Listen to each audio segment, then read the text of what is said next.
Good morning, everyone. Welcome back to Amir's podcast. I'm your host, Amir. I'm very, very honored to have a friend here today.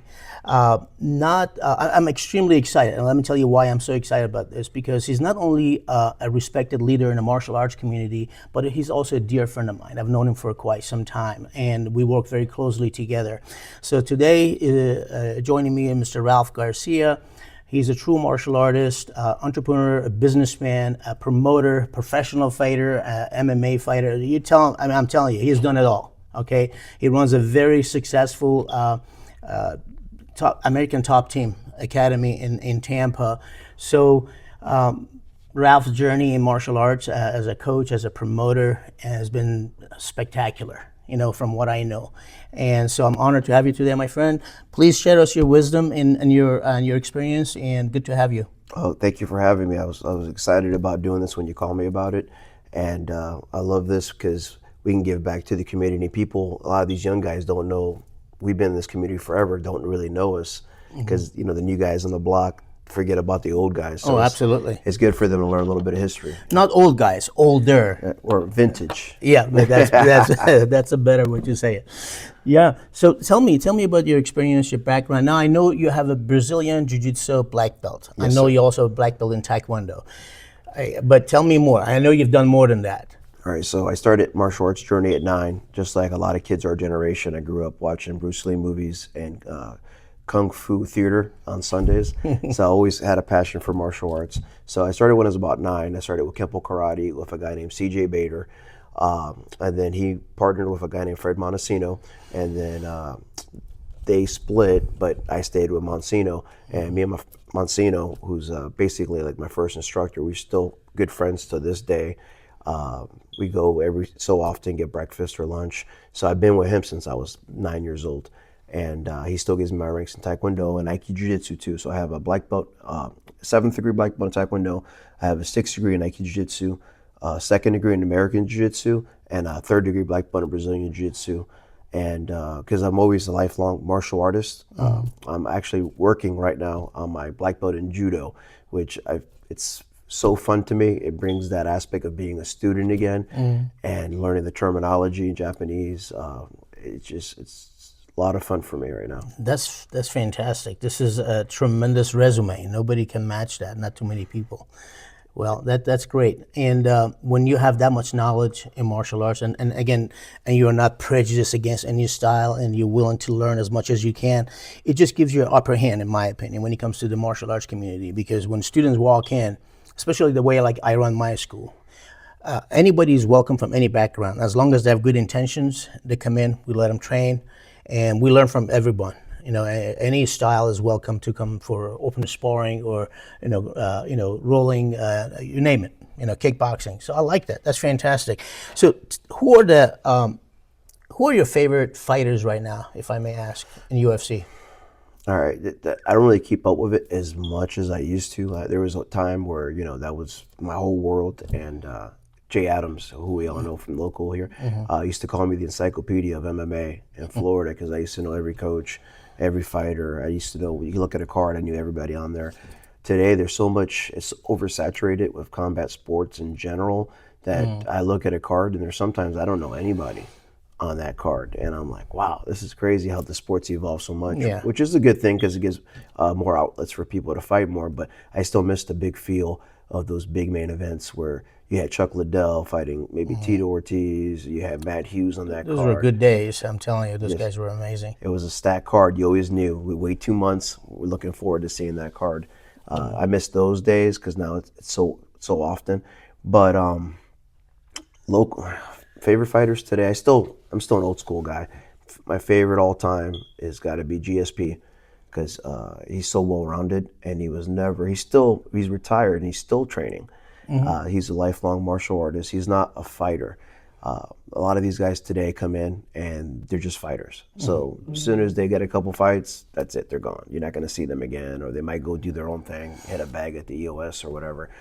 But a lifelong martial artist is someone that actually puts the time in, learns different styles, gets the rank, is still training, even if they don't have a fight coming up.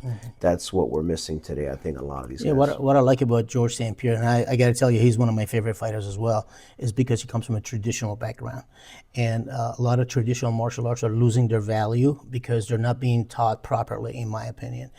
You've seen people like Machida and George St. Pierre coming from a traditional Japanese martial arts, and they were able to translate that into a today's type of fighting system like UFC. And so, and I love the discipline that comes with it because he's one of the most respectful fighters you've ever seen. Inside, outside of the cage is always well behaved, and I love that. It's like Machida, same way. And yeah, I like that. Tell me about American Top Team. I mean, you've had your school for a long time. I mean, how do you manage? Of course, you married for a long time. Your wife has a sanctioning body, so you guys promote shows. So having the promotion, because I do the same thing. I mean, I do have a promotion, the Battle of Tampa Bay, but running the academy, the business part of it, running the show, that's a separate business. Teaching and be able to stay on top of your game. Not too many people could do that. I mean, people still tell me, Amir, when are you going to retire? It's just never. It's just I enjoy this, but it takes a lot of time. How do you juggle all this, and how do you manage it? They don't make them like us anymore. We're good at like that. we're good at multitasking. Absolutely. So we wear different hats. So you know how it is, being a martial arts instructor, coach, basically a parent, a therapist. We wear different hats because you got different people that come to you for different things. The thing is, I've learned over the years is no matter what hat I'm wearing, whether it be for world-class martial arts, which is American Top Team / Carlson Gracie, Tampa, to world-class fight league, which is my other fight promotion, to world-class combat sports, which is what my wife does, and I help her when we sanction other events. And then the Florida Mixed Martial Arts Hall of Fame. I have to wear different hats, and I have to be able to do that on a drop of a dime. I can't just all right, today I'm going to do this, tomorrow. It's like every day I do a little bit of everything. And then I still have to make time to teach, and I still have to make time to train myself because you know how it is. If we're not in shape and we can't do it, how are we going to show you how to do it? Absolutely. And I think you're like a one-man show like I am, because I see you. I mean, I follow you on Facebook and social media. I always, hey, my favorite thing is when you're sweeping people's legs. As soon as I see the video, I said, somebody's going down, and it's not you, that's for sure. I enjoy it. So that's great. I mean, having the organization and the management, the skills, and again, having a supportive wife, I mean, it's amazing. My wife is extremely supportive, even though she's not as involved as much as I want her to be, because we have a daughter with the special needs, so she has to spend a lot of time with her. But at least she supports me. She knows that I have to put in a lot of time doing what I do, and she always helps me through the fights and stuff like that. And she's also a personal trainer, so she does awesome. train students. Fantastic. Now, I want to throw some names at you, okay? And tell me, fighter or not fighter? All right? Fighter or martial artist, or just fighter or not fighter? Well, to me, if you're a martial artist, you better know how to fight, because name comes with it. Martial means combat. Okay. If you're a martial artist, like we see Tai Chi. I mean, I have a lot of respect for Tai Chi Chuan and Tai Chi practitioners, but you cannot call that martial arts, because if you're not going to be able to defend yourself with it or fight with it, then it's not combat. So, Chuck Norris. Fighter. Fighter. Steven Seagal. Non-fighter. Not a fighter. Yes. Jean-Claude Van Damme. Non-fighter. Did Chuck Norris ever fight in full contact competition? He did full contact karate. Full contact karate? He's fought Joe Louis a few times, Bill Lewis. He did kickboxing too. Mm-hmm. Yeah. All right. And he had his own kickboxing league for a while, because I used to have one of my fighters, Chris Baton, fight for that what was it called? The World Class or World Combat League. I remember that. Yeah, he had the first one to have a pit before everybody else started doing the pits. Absolutely.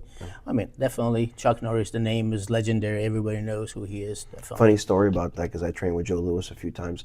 And one of the things I asked Joe Louis one time, what was your biggest regret?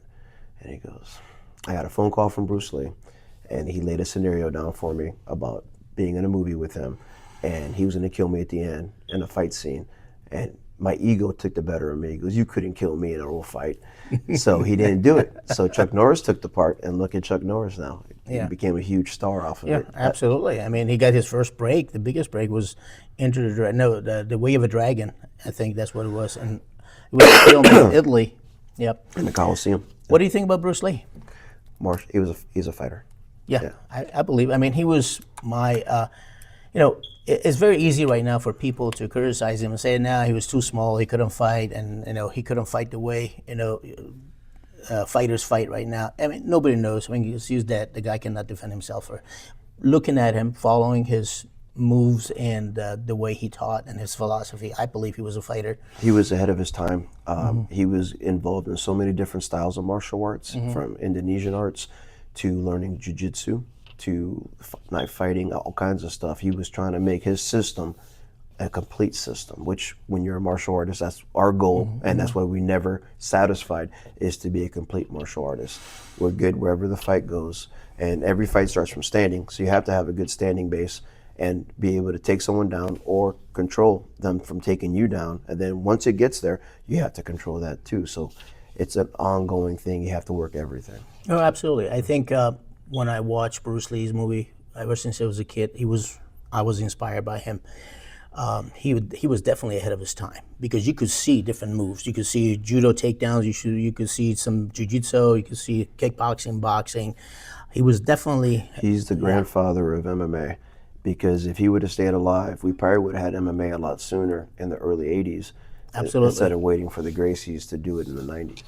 Absolutely, absolutely. But Gracie's, my hat's off to them because they really revolutionized the world of martial arts as well. I love what they've done as a family. No one's ever done that, where they had so many people in one family that are fighters and that are giving back and spreading this knowledge that their grandfathers or fathers started. I had the opportunity during summer to go with one of my instructors, Carlson Gracie Jr., to Rio, and I was there about 2 weeks, and Copacabana, where all the Gracies came from. So I got a lot of the history, I got to train there, a lot of the hands-on stuff that people, rumors about this and that. I got the actual facts about stuff because I got to talk to a lot of guys that are still there, that been training since they were kids. Their dads train black belts too, and they're in their 60s now, and they're still in that area, and they still train jiu-jitsu. That's fantastic. Want to cover a couple of more subjects before we wrap it up. You've been inducted to the Florida Martial Arts Hall of Fame this November. Tell me about that. Florida Mixed Martial Arts Hall of Fame became available in 2020 when COVID hit. We've never had a martial arts outside the UFC, and usually the UFC Hall of Fame, Dana White puts in who he wants. There's a lot of guys that should be in there that are not because they have beef with Dana, Frank Shamrock. I don't know if Randy Couture's in there, but Josh Barnett. A lot of those guys that paved the way. Tim Sylvia, multi-time heavyweight champion. Love him, hate him.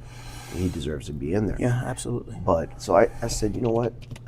We had some downtime, and I was like, we don't have a Hall of Fame here in Florida. Let's do it because there's so much history with combat sports here in Florida. We have, to me, the best fighters, best coaches in the whole country. And it used to be us in California. I think once COVID hit, we took over as number one because California was closed down for a long time. A lot of guys left there. Tito Ortiz lives in Fort Myers now. We have Rashad Evans too. He left Albuquerque. He lives in Miami area. Yeah. You have Hoist Gracie lives right here in Sarasota. So a lot of guys left California, came to Florida. So they're still passing their knowledge on, and they're still here now. So I was just like, Tommy Trauma, Master Miradad, guys like that had just passed away, and I was like, a lot of these young guys don't even know who these guys are. These guys are going to be honored, and they had such an impact. Like Tommy Trauma had over 50 fights. He's one of the OGs of mixed martial arts. Fought everybody in the heavyweight division. The guy was a beast.